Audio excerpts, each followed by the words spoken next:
Hey guys, Jarek here. I feel incredibly dusty and really dirty right now. I just got back from a monster truck show in the Portland Rose Garden, which is a basketball court, so you're really close to the trucks and there's a lot of dust everywhere. And even though I just showered and I smell like the best thing in the world, Old Spice, that's not deniable. I mean, Old Spice is just the best thing in the world.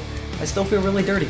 Anyway, moving on to your Airsoft Weekly Update number 5. Let's go ahead and start with the news pertaining to this channel. Got a lot of stuff still to sell. Last week I did reviews of the Tactical Force Mac 11. Still selling this for $90 with free shipping. All of this has free shipping. If you want to buy any of this stuff, send me a personal message and just tell me what you want to buy and blah blah blah, and I'll give you more information back and we'll talk back and forth. And if you want to make sure you are actually getting what you were getting, video responses have been posted to the people that bought the M99 saying they got it and they're happy with it and all that stuff. Scruff has gotten the lever action. He got it last week, and I'm talking to you, Scruff, I'm expecting you to post a video response of the lever action you got. So yeah, you can really see that people are getting their stuff and they're getting it in better quality than I received it. So yeah, you are getting your stuff. But yeah, Tactical Force Mac 11, CO2 gas blowback. This one's $90 shipped. Game Face pistol. This is CO2. Yet to make reviews on this, I plan to, but this is $90 shipped. Definitely one of my favorite CO2 pistols. I've liked it for a long time. Basically, it's the KWC Smith & Wesson Sigma that they kind of redesigned it a little bit. Really cool, actually. I really like this one for some reason. I still have the world's fattest 1911. This is an AEP, CYMA 1911 AEP. If you want this one, $70 shipped. Double Eagle, USP AEP, selling this one for $75 shipped. Have not re-reviewed this yet. I reviewed it way back in the day and going to be redoing my videos because, you know, I'm not happy with my old videos. I like my newer style more, and I think I've just gotten better over the years. But yeah, $75 shipped. I have not reviewed it yet, but I will be reviewing it soon. But you can buy any of this as soon as you want. I'll just get the videos done ahead of time and upload them on the regular schedule. One of HFC's pocket pistols. I'm pretty sure this is supposed to be a Makarov, but it is a really weird trigger guard. The dimensions are way off. The grip is a little bit fat, so I'm really not sure what it's supposed to be, but one of HFC's pocket pistols. This is only $15. It's green gas, CO2, or CO2. It is green gas, non-blowback, and semi-automatic. Bringing in the brother of the Makarov. This is the Colt 25. Same design, green gas, semi-automatic, non-blowback, and even comes with this nifty gigantic suppressor, which serves no function other than to be absolutely ridiculous. Something about this just makes me chuckle. Yeah, $15. I have not reviewed these two yet, but I will be reviewing these side by side soon. Both these are only $15, so if you want these, just send me a personal message. KJW 1022, have not reviewed it yet. $230 if you want to pick this one up. And here is the gun I will be making videos of this week, the WE L85, gas blowback L85, running off their M4 system. I have the bolt catch button pushed down. There we go, now the bolt locks back. Yeah, WE L85, gas blowback, $360, free shipping. If you want this, I'll be reviewing it this week, so be expecting videos of this one coming up. Teaser tomorrow, just tomorrow on Monday. Which reminds me, if you noticed last week, the videos got a little bit messed up. I was waiting for the wind to pass. I live in Portland, Oregon, so I live in the Willamette Valley, which is right next to the Columbia Gorge. The Columbia Gorge is the windsurfing capital of the world. So if you don't see a video coming out, it's probably just way too windy for me to make an accuracy test of a certain gun. So yeah, that's what happened last week. It was way too windy. I had to wait for the wind to pass. And I just kind of had to wait a little bit longer to make the videos. So if you don't see them uploaded on the regular schedule, which is teaser Monday, slow motion videos sometime throughout the week, accuracy test on Wednesday, full review on Friday. If you don't see that usual schedule being uploaded on time, I'm probably just waiting for the weather to clear up a little bit. But it will be uploaded latest on Saturday, absolutely latest. So that's what happened last week, and I plan to stick to the schedule. No wind is happening right now, although that could change. So yeah. If the videos aren't uploaded on time, that's all that happened. Also reminds me, a very common question I get, very common comments, that is actually ridiculously common and kind of annoying.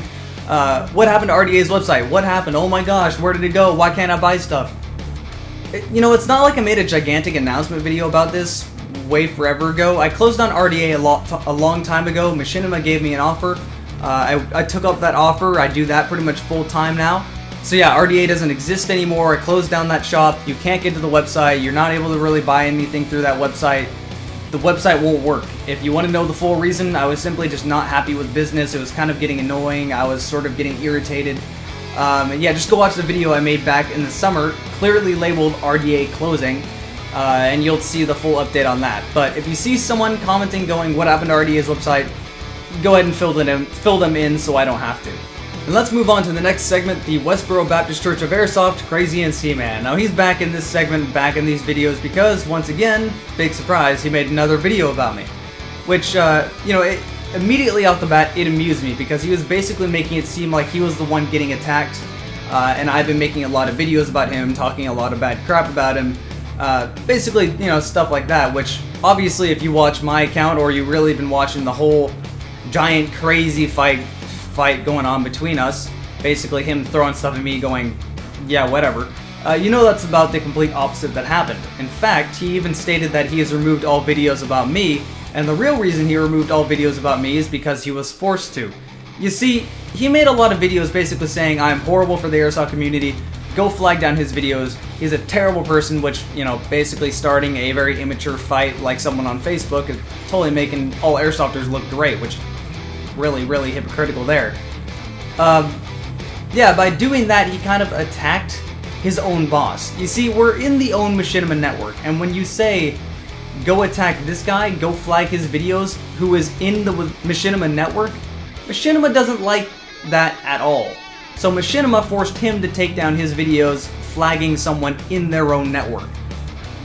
General rule here, don't try to piss off your boss, it's a bad idea. But yeah, anyway, moving on to the actual video he just made recently. Basically, he was saying that I'm having to have my viewers buy me stuff so that my channel doesn't die and I can continue reviewing stuff.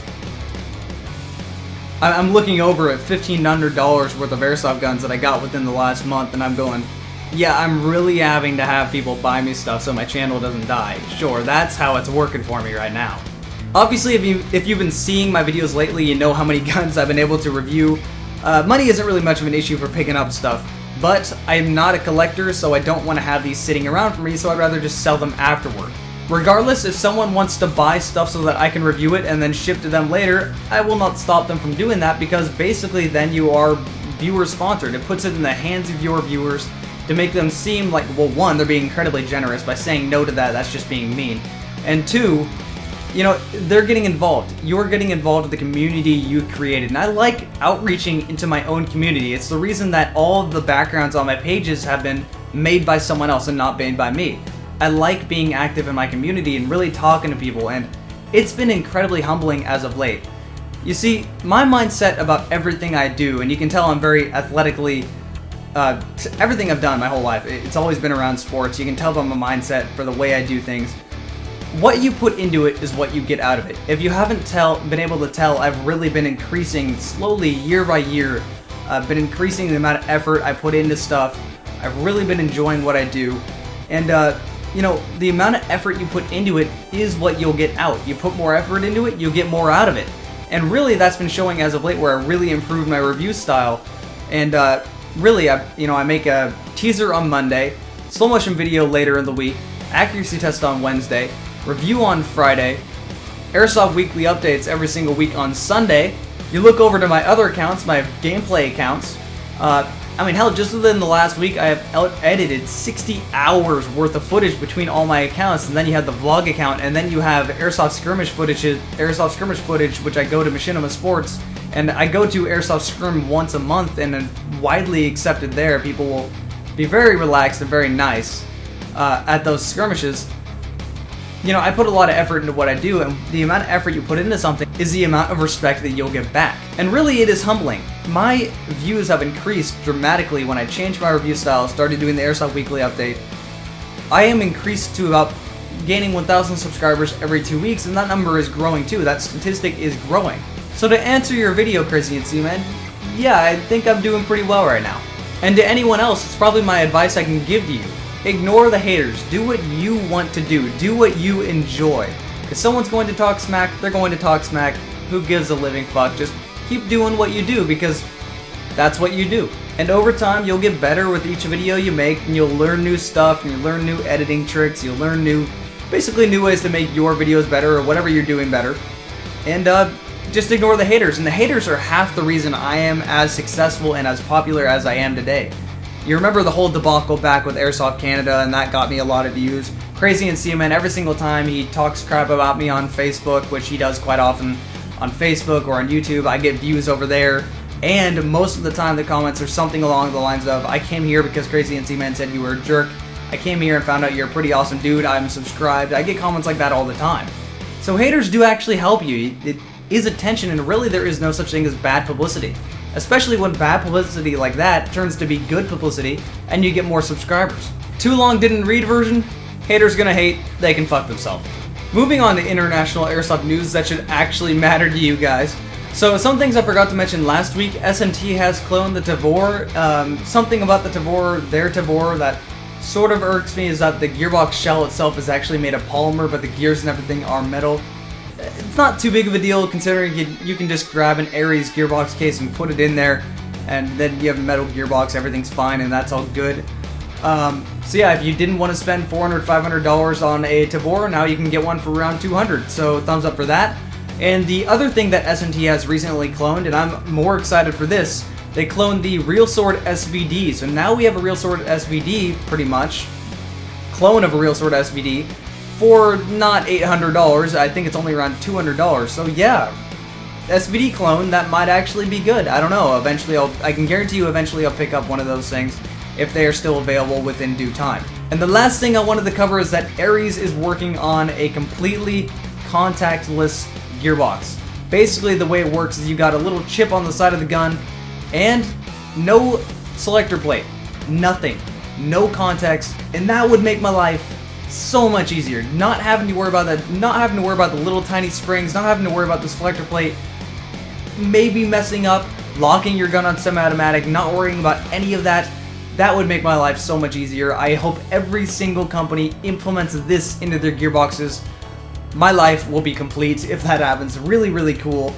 Yeah, that's about everything that mattered to me. Hope you enjoyed Airsoft Weekly Update number 5, and I'll see you guys tomorrow for the WE L85 teaser.